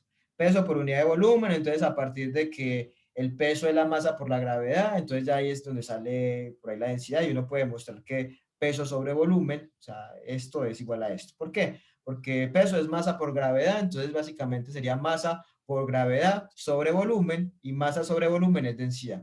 Entonces el peso específico es otra propiedad que aparece reportada para diferentes fluidos, es una propiedad que se va a tener en cuenta, por ejemplo, en las ecuaciones de Bernoulli, pero básicamente, si lo vemos acá, va a depender de quién, de la densidad del fluido. O sea, si usted conociendo la densidad del fluido y sabiendo que la gravedad es 9.8 metros sobre segundo cuadrado, pues puede calcular el peso específico, ¿cierto? Y de hecho, puede incluso plantear todas las ecuaciones en las cuales, básicamente en Bernoulli, cuando veamos Bernoulli va a aparecer el peso específico, podemos plantear, bueno, y en manometría también, vamos a poder plantear todo en términos de densidad si queremos, ¿cierto? Porque ya sabemos a qué queda el peso específico. La definición oficial es el peso por unidad de volumen. La densidad es masa por unidad de volumen, el peso específico es el peso por unidad de volumen. Solamente pues que teniendo en cuenta la definición de peso, pues lo podemos llevar a densidad por gravedad. Y ya sabemos entonces que si la densidad es dependiente de temperatura y presión, pues entonces el peso específico también es dependiente de temperatura y presión. Este peso específico es, digamos, muy pequeño en gases y en líquidos es más alto y eso nos va a permitir hacer ciertas simplificaciones cuando estemos en la parte de estática. que en gases, entonces este peso específico es como la densidad, sí, este peso específico es pequeño y en gases, en líquidos es un poquito más grande, entonces eso nos permite que hagamos ciertas simplificaciones. Pero bueno, esa sería la segunda, entre comillas, porque para mí es derivada de la densidad y como que cuando hablo de densidad ya ahí tengo agrupado el peso específico. Hay otra tercera que también depende o que está relacionada con la densidad que se llama gravedad específica. Igual todas están en las diapositivas con las definiciones oficiales. No es para todavía no proyectar las diapositivas, sino para ir hablando de ellas. Otra que se llama densidad específica o densidad relativa o gravedad específica. Pues tiene los tres nombres. Se llama densidad específica, densidad relativa o gravedad específica. Y se representa con una letra S, que básicamente, ¿qué significa esa densidad específica o relativa, como la queramos llamar? Esa densidad específica, por ejemplo, de un fluido, es igual a la densidad del fluido dividido la densidad de un fluido de referencia. Entonces, esta densidad, sí, es densidad específica o densidad relativa, es igual a la densidad de un fluido, ¿cierto? El fluido al que yo le quiero calcular la densidad relativa, dividido la densidad de un fluido que se trabaja como referencia. También la puedo expresar en términos de peso específico, como densidad específica sería igual a gamma del fluido sobre gamma de la referencia. Eso da igual, teniendo en cuenta que la correlación que hay entre densidad y peso específico, entonces la puedo calcular de las dos formas. Pero básicamente es eso, es como una medida en función de una referencia. Entonces la densidad relativa involucra pues como la relación de la densidad del fluido a las condiciones que usted tenga del fluido sobre un fluido de referencia. En el caso del fluido de referencia, pues tenerlo como referencia quiere decir que nosotros ya conocemos cuál es esa densidad de referencia. Para los líquidos, el fluido de referencia es el agua a 4 grados centígrados para los líquidos, que la densidad es 1000 kilogramos sobre metro cúbico, y para los gases, el fluido de referencia es el aire, creo que a 25. En la diapositiva está el valor, pero ahora lo miramos. Entonces, básicamente, usted puede calcular la densidad relativa simplemente conociendo la densidad del fluido, a la temperatura y a la presión que lo tenga, ¿cierto? Y siempre lo va a dividir por la referencia. Y siempre la referencia va a ser en el líquido agua a 4 grados centígrados y en el gas aire a 25, creo. Ahora miramos bien, o 20, 25, me confundo con eso, pero ahí está el valor en la diapositiva. Siempre va a ser así. ¿Qué pasa? Usted, por ejemplo, puede que le digan en algún problema cuál es la densidad relativa, ¿cierto? Entonces, usted con la densidad relativa, pues puede sacar la densidad del fluido, porque usted ya sabe que, dependiendo si es líquido o gas, cuál es, digamos, el de referencia. Entonces, si usted, por ejemplo, dice, el fluido manométrico tiene una densidad relativa de 13.6. Entonces, si usted quiere buscar cuál es la densidad, simplemente, dependiendo de la naturaleza de ese fluido de manométrico o el que esté interesado usted en saber su condición de densidad, pues ya lo despeja de acá. Si tiene la densidad relativa y usted ya conoce, porque eso lo conocemos, ya lo sabemos, ahí está, ya puede despejar la otra. Pero digamos que es otra propiedad que también aparece en algunas de las ecuaciones, pero realmente es una derivación ¿de qué? De esa grande que se llama densidad. Entonces, de la densidad nos salieron tres prácticamente. La misma de densidad, masa sobre volumen, la misma en el peso específico, ¿cierto? Que es peso sobre volumen o que puede ser densidad por gravedad. Y esta tercera, que sería la densidad relativa, pues que tiene sinónimos de densidad relativa, densidad específica o gravedad específica, que básicamente me relaciona la densidad de un fluido con una referencia. Y esa referencia es inamovible, esa siempre va a ser la misma. Ya si es líquido o gas, pues cambia, pero siempre va a ser la misma. Siempre, por ejemplo, en el agua siempre va a ser 1000 kilogramos sobre metro cúbico en la densidad del fluido de referencia. Esas tres, digamos, que son las que están acá asociadas con densidad. La segunda, que es muy importante, pues creo que ya la hemos hablado mucho y la hemos dicho antes, no sé si alguno se atreve a decirlo. ¿Cuál creen ustedes que es la otra propiedad, aparte de la densidad, que es muy relevante en en el estudio de la mecánica de fluidos? La viscosidad, profe. Exacto, Cristian. La viscosidad. Gracias, Lady. Estamos hablando pues de propiedades que son relevantes en mecánica de fluidos. Lo que les decía ahora, la conductividad térmica y eso ya no es relevante acá. La densidad es una, la otra es la viscosidad. Para la viscosidad, pues nosotros ya sabemos que la viscosidad básicamente lo que representa es qué tan fácil o qué tan difícil el fluido se puede deformar, ¿cierto? Entre mayor sea la viscosidad, el fluido ofrece mayor resistencia, ¿cierto? Entre menor sea la viscosidad, el fluido ofrece menos resistencia. Los gases son fluidos con baja viscosidad, entonces los gases digamos que no ofrecen casi resistencia. Los líquidos sí. ¿A qué se debe esa resistencia o no? Básicamente a una componente molecular, ¿cierto? A cómo están organizadas las moléculas que componen ese fluido, ¿cierto? En los líquidos, pues las moléculas están más junticas, ¿cierto? Están ahí más junticas, entonces ellas ofrecen una mayor resistencia a cualquier tipo de deformación. En los gases, las moléculas están separadas, prácticamente las fuerzas que están, digamos, pues no hay fuerzas, nula la fuerza de cohesión entre las moléculas, entonces ellas se forman más fácilmente. Hablamos de viscosidad en general como esa propiedad que básicamente me dice a mí qué tan fácil o qué tan difícil el fluido se deforma. Pero resulta que dependiendo de la naturaleza del fluido, ya esto lo vemos más a profundidad después, dependiendo de la naturaleza, si es newtoniano o no newtoniano, pues ya no aparecerá solamente la viscosidad, sino que van a aparecer otros parámetros reológicos, ¿cierto? Un parámetro que índice de consistencia, viscosidad aparente, cambia digamos, los parámetros que necesitamos, ¿cierto? Ya eso es dependiendo de la reología. Pero digamos que por ahora hablemos solo de viscosidad, como esa propiedad en general que me permite a mí saber qué tan fácil o qué tan difícil se puede formar el fluido. ¿Listo? Ya sabemos que en los gases es alta, perdón, y en los líquidos es alta. Y que básicamente ese valor está relacionado con la estructura molecular del fluido. La viscosidad es una propiedad que depende de temperatura y presión también. Quiz de fenómenos. ¿Quién me dice cuál es el efecto de la temperatura sobre la viscosidad en gases y líquidos?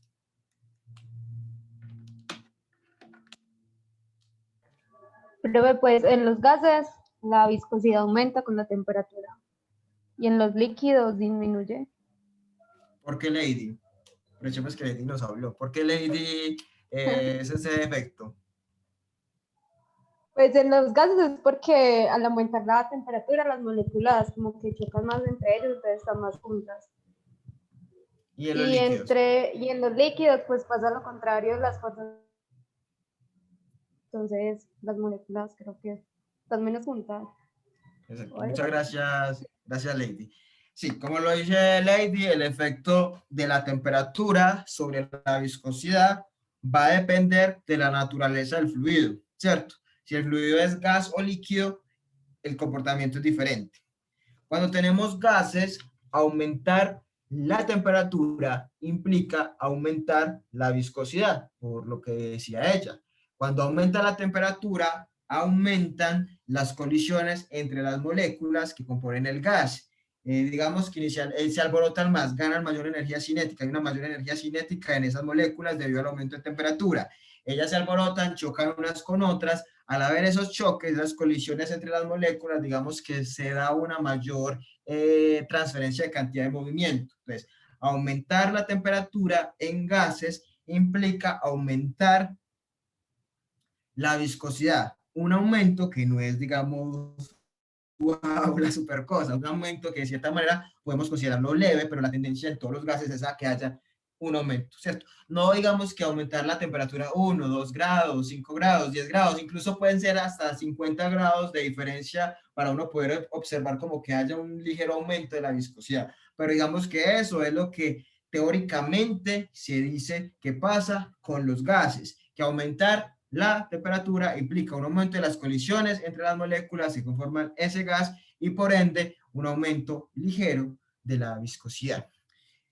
En los líquidos, como lo decía Lady, el efecto es contrario. En los líquidos, aumentar la temperatura implica una disminución de la viscosidad porque cuando se aumenta la temperatura, ahí se rompen las fuerzas de cohesión, se debilitan las fuerzas entre las moléculas, entonces el fluido se deja de formar mucho más fácilmente. Ese efecto de la temperatura en líquidos es más significativo, es más relevante, o sea, ya con cambios de 10, 15, 5 grados centígrados, uno ya puede observar una diferencia de viscosidades marcadas. Ahí es mucho más marcado el efecto de la temperatura. Entonces, en líquidos disminuye la viscosidad si usted aumenta la temperatura. El efecto es más marcado en líquidos que en gases, que el efecto es aumentar la viscosidad, pero digamos que no de una manera muy grande, ¿cierto?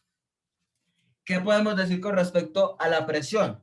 ¿Quién me dice cómo es el efecto de la presión sobre líquidos y gases? ¿Es igual? ¿Es diferente? ¿Por qué? ¿O qué pasa cuando aumentamos la presión? ¿Qué pasa con la viscosidad de líquidos y gases?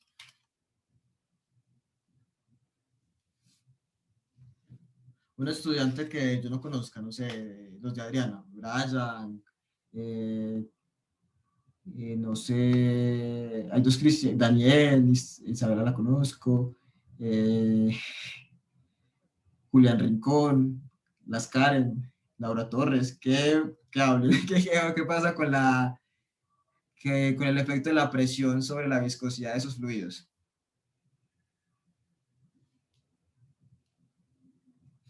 Pues podría ser casi despreciable para los líquidos por ser incompresibles, ¿no? Sí, es prácticamente despreciable. Y para los Para los gases gases, aumentaría, ¿por qué aumentaría, Cristian? porque se estaría, digamos, llevando las moléculas a un estado como más junto, como más, sí, teniendo menos espacio para moverse, habría más resistencia al movimiento. Eso, Cristian, muchas gracias, Cristian. Claro, cuando tenemos gases, bueno, en teoría, digamos que el efecto para ambos, no pasa como con la temperatura, sino que acá para ambos lo que dice la teoría, o lo que molecularmente uno esperaría es que aumentar la presión lo que hace es que las moléculas estén más juntas, ¿cierto? Más apacharraditas, ¿cierto? Obviamente, pues en líquidos, como lo dice Karen en el chat y como lo dice el Cristian, pues en los líquidos eso no es tan significativo. Pero digamos que en cualquiera de los dos lo que hace la presión es, digamos, hacer que las moléculas estén mucho más junticas, como están mucho más juntas, están más ahí pegaditas, ejercen una mayor resistencia a la deformación. El efecto de la presión es prácticamente, no decir que teóricamente se dice que también en los líquidos puede pasar eso, pero es prácticamente despreciable. Entonces, básicamente toma mayor relevancia el efecto de la presión sobre la viscosidad de gases, ¿cierto? Porque los gases, pues ya sabemos que son más susceptibles a los cambios de presión, son compresibles, entonces lo que pasa es eso. En cualquiera de los dos estados, líquido o gas, el fluido experimenta un aumento de viscosidad debido a que la presión hace que sus moléculas estén mucho más juntas, mucho más cercanas, y eso ejerce o implica una mayor resistencia a la deformación. Que ese efecto va a generar unos aumentos de viscosidad, wow, no, es un efecto, digamos, es lo que uno molecularmente espera y lo que se esperaría que pase, pero no quiere decir pues que vamos a aumentar, por aumentar una atmósfera, un bar, algo así, la presión, vamos a obtener, digamos, un aumento significativo de viscosidades, no, es simplemente pequeños aumentos que quizás se hagan evidentes cuando usted ya haga deltas de presión más grandes, pero digamos que eso es lo que molecularmente está pasando, lo que dice la teoría desde el punto de vista molecular. Entonces, esa es la segunda propiedad. Básicamente, en esa propiedad ya vimos que depende de la temperatura y la presión, y también pues del estado del fluido, ¿cierto? De que el fluido sea gas o líquido, pues lo mismo pasa con la densidad. Dependiendo si el fluido es gas o líquido, pues va a tener más o menos, pero básicamente son susceptibles, digamos, a haber modificaciones debido a temperatura y presión. Esas dos son para mí las más importantes propiedades de los fluidos en mecánica de fluidos, y le pongo un asterisco a la viscosidad, porque la viscosidad, pues, como la vemos acá, está mu, viscosidad absoluta, es la que aparece en la ley de Newton, ¿cierto? Pero resulta, pues, como lo hemos visto, les he dicho ya varias veces, hay fluidos no newtonianos que no solamente involucran este parámetro, sino que involucran una viscosidad aparente y otros parámetros. Entonces, ya digamos que viscosidad y el asterisquito ahí sería como, y los otros parámetros reológicos asociados a fluidos no newtonianos, que ya en la próxima clase hablamos de no newtonianos, pero entonces sabemos que esa propiedad o ese grupo de parámetros son los que de cierta manera me permiten a mí evaluar la resistencia que ofrece el fluido a la deformación o no. Si se pone más viscoso o más duro cuando usted aumenta el esfuerzo, si se debilita o no, ¿cierto? Ya hay como esa viscosidad involucra todo ese gama de parámetros. Uno habla de viscosidad porque es la de fluidos newtonianos y es, digamos, la más común, pero para los fluidos que obedecen a otros modelos, pues hace alusión a todos esos. Hay otras propiedades que son, digamos, interesantes, que también corresponden a la mecánica de fluidos, que no aparecen necesariamente en las diapositivas, en las ecuaciones, pero que también, digamos, tienen alguna relación con la asignatura. Está, por ejemplo, una que se llama la presión de vapor, que probablemente ya han hablado de ella en termodinámica.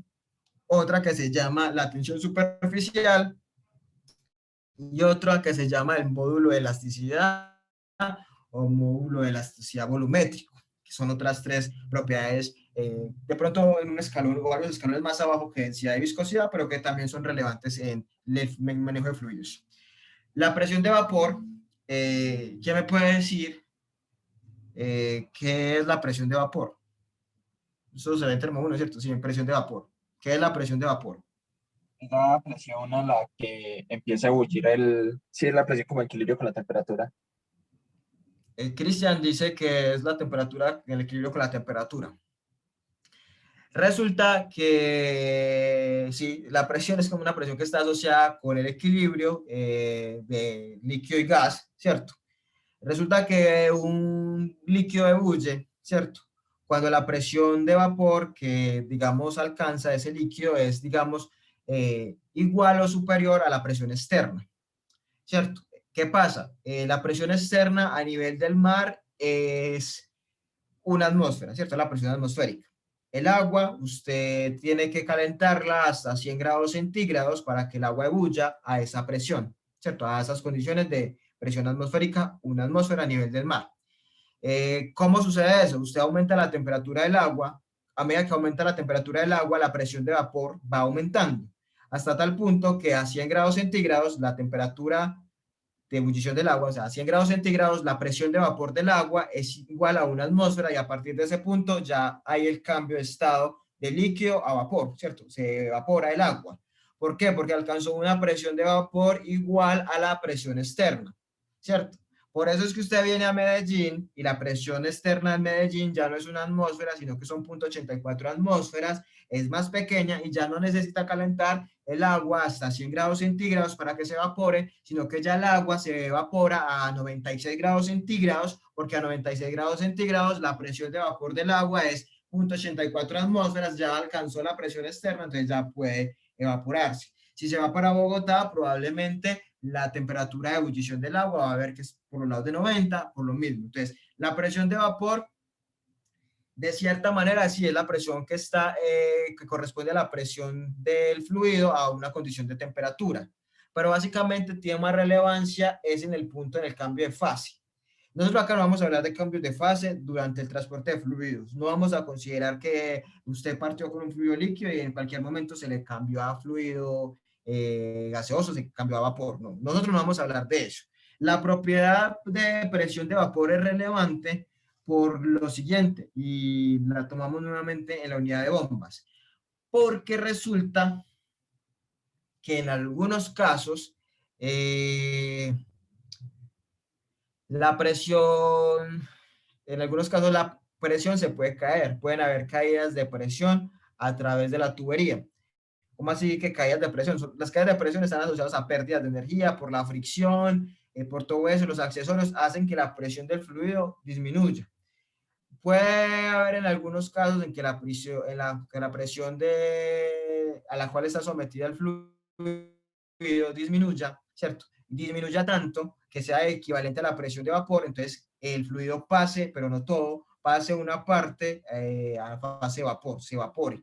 Y eso sucede principalmente en las bombas, porque en las bombas inicialmente tienen la función de suministrar la energía al fluido.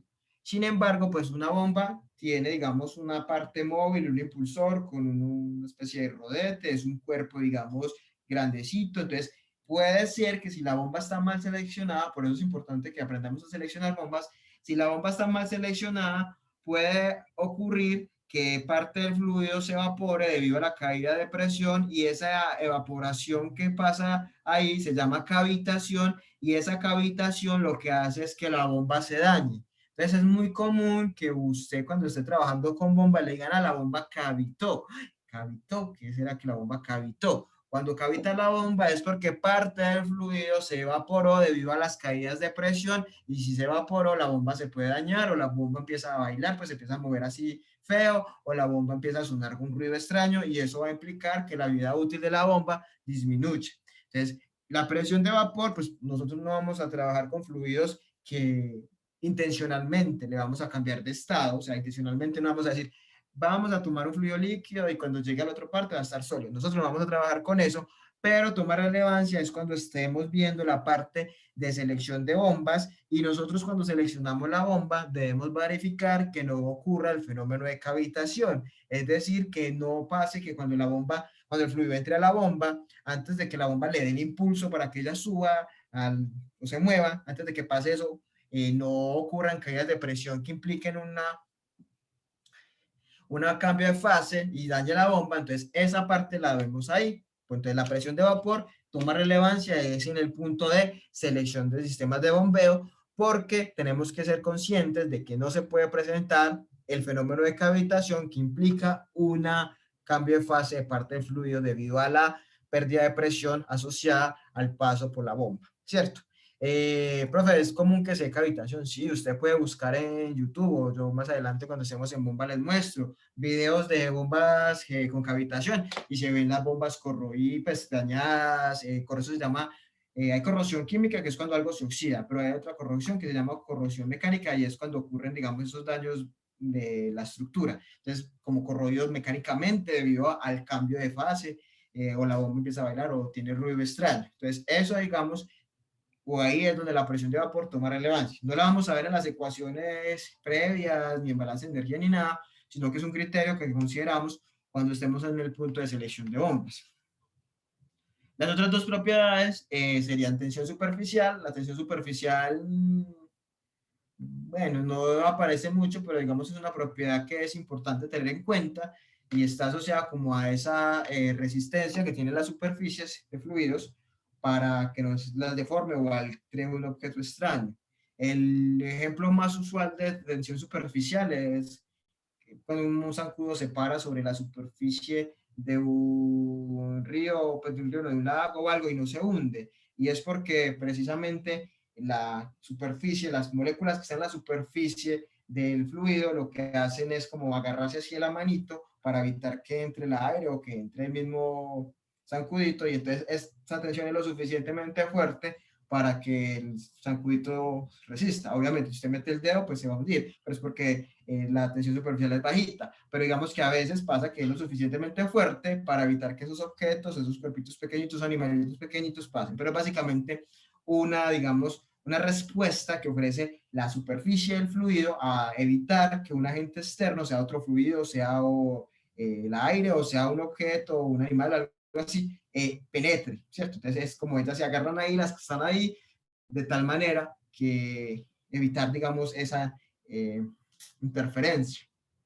Hay, por ejemplo, ya yéndonos por otro lado más de fisicoquímica, que hay unos tensoactivos, el jabón, esas cosas son tensoactivas que lo que hacen es romper, digamos, la tensión superficial y eso ya hace parte pues de otras asignaturas, pero que hay tensoactivos, cosas así, el jabón, ese tipo de cosas que lo que hacen es debilitar precisamente esa tensión superficial, etc. Y la otra propiedad, pues, que se llama módulo elasticidad, realmente el módulo elasticidad, pues, básicamente lo que me establece a mí es cuál es la presión que yo debo someter o a cuál presión debo someter un fluido para que haya un cambio en su volumen. Entonces, básicamente, cuando un fluido es compresible, pues ese módulo de elasticidad es pequeño. Quiere decir que usted no necesita ejercer mucha presión para modificarlo. Los líquidos, que a pesar de que hemos dicho que son incompresibles, ¿cierto? Nosotros hemos venido diciendo que los líquidos son incompresibles, los líquidos tienen un valor de módulo de elasticidad, pero un valor grandísimo de megapascales, que básicamente dice que para modificar el volumen usted tiene que someter eso a unos super valores de presión, pues está reportado, pero que si alcance no quiere decir eso, pero básicamente el módulo de elasticidad lo que representa es eso, ese valor de presión que usted debe ejercer sobre el fluido para que el fluido se cambie su volumen. Aquí brevemente en un par de minuticos vamos a mirar prácticamente creo que todo lo que dije hoy en la clase de hoy, si tienen alguna pregunta me pueden ir diciendo, fue lo que abordamos. La definición de fluido, el alcance de la mecánica de fluidos, lo de medio continuo, o sea, tomar el fluido como un todo, qué fluidos necesitamos saber en ingeniería química, las ecuaciones de conservación, las mencioné, pero todavía no las vamos a ampliar. Entonces, aquí ya están, digamos, en las diapositivas lo del caudal, está repaso de fluido, de fenómenos de lo que uno hacía en el balance de momentum, está Bernoulli, pero acá, si quieren, no las copio, no le paren bolas, que acá fue como más, es introductorio, entonces ya después las retomamos, por eso fue que no me detuve a explicar ecuaciones, sino a hablarles de por qué es importante tenerlas en cuenta, pero aquí están. Esta pues sí es familiar para ustedes, que tiene que ver con los balances que se hacían en fluidos para los perfiles. Esta es, por ejemplo, la famosa Bernoulli, que les he dicho yo que la de conservación de energía. Aquí está las presiones, energía de flujo, energía cinética, potencial. Tampoco es importante que ya la tengan clara. Eso cuando veamos la unidad de Bernoulli, la hablamos de ella, de dónde sale y cuáles son las consideraciones. Acá es como el brochazo inicial, como para que estemos preparados a lo que nos viene. Ya si las propiedades, acá está densidad, también hablamos de ella, peso específico, densidad o gravedad relativa, ¿cierto? Aquí están las sustancias de referencia, para líquidos es agua a 4 grados centígrados, cuya densidad es 1000 kilogramos sobre metro cúbico, para, a ver si es a 20, es que siempre se me olvida si es a 20 o a 25, para gases es aire a una atmósfera de presión y a 20 grados centígrados, y esta es la densidad, o sea, cuando tenemos densidad relativa y es un gas, entonces el líquido de referencia es aire a estas condiciones y esta sería la densidad de ese líquido de referencia, ¿cierto? Estos son los ejercicios muy sencillos que hay en las diapositivas.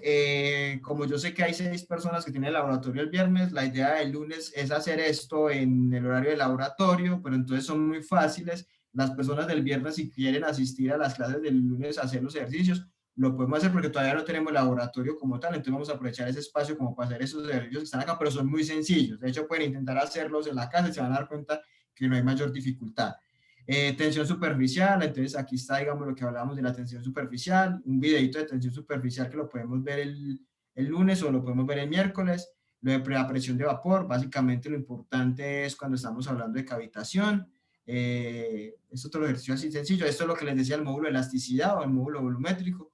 Miren que tenemos agua, aceite y mercurio, que son fluidos líquidos o que son incompresibles, y mire los valores, 2 por 10 a la 3 megapascales, mientras que el aire, que es un fluido compresible, es 0.2. Entonces mire toda la diferencia que hay para esos valores. Entre más grande sea el valor del módulo de elasticidad, quiere decir que es más difícil comprimir el fluido. Por eso los gases tienen de cierta manera unos valores de módulo de elasticidad muy pequeños, porque ellos sí son fáciles de comprimir. Cualquier cambio en la presión ejerce un cambio sobre el volumen, mientras que para los líquidos no.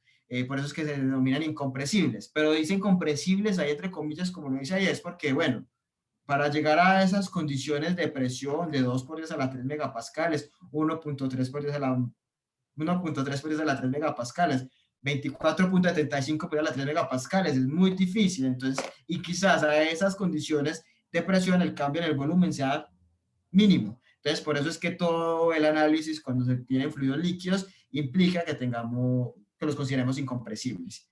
Hay unos ejercicios, eso es como lo que, esos ejercicios los miramos, como les decía, ya aquí está la ley de Newton, pero eso sí lo vemos en clase en miércoles. Era lo que les decía de que el lunes, como tenemos laboratorio, todavía no tenemos actividad como tal de laboratorio ni seguimiento del proyecto, entonces en ese espacio podríamos hacer esos ejercicios y las personas del viernes son muy sencillos, los pueden hacer, intentar, o si tienen posibilidad se conectan a cualquiera de los horarios del lunes o grabación, lo que sea, y los intentan hacer. Ya el miércoles, entonces ya así nuevamente retomamos más de lo que tiene que ver con, creo que propiedades más con lo que tiene que ver con ley de Newton y fluidos newtonianos y no newtonianos, que eso sí es teoría y es muy importante que nuevamente recordemos esa parte. No sé si tienen alguna pregunta, algún comentario, algo que decir por ahora, alguna duda, algo que no quedó claro.